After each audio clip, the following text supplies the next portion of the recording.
Le visage du Hezbollah depuis plusieurs décennies.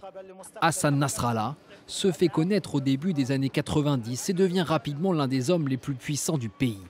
Son objectif, rayer Israël de la carte. En solidarité avec Gaza, qui subit le génocide et le massacre, nous promettons au gouvernement israélien que le front libanais ne s'arrêtera pas tant que l'agression contre Gaza se poursuivra. Les conséquences seront lourdes. Israël devra faire face à un lourd châtiment.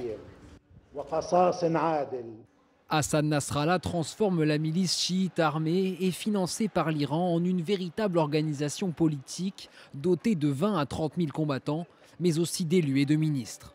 En 2000, quand l'État hébreu quitte le Liban après 2 décennies d'occupation, il vit son heure de gloire.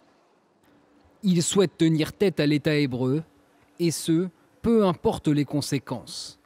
En 2006, après 33 jours de guerre, le mouvement islamiste tient en échec l'armée israélienne au sol. Le conflit coûte la vie à plus de 1200 civils.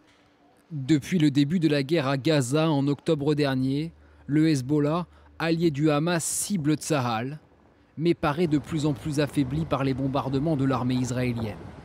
Ces derniers jours, plusieurs cadres du mouvement armé pro-iranien ont été tués dans des frappes israéliennes.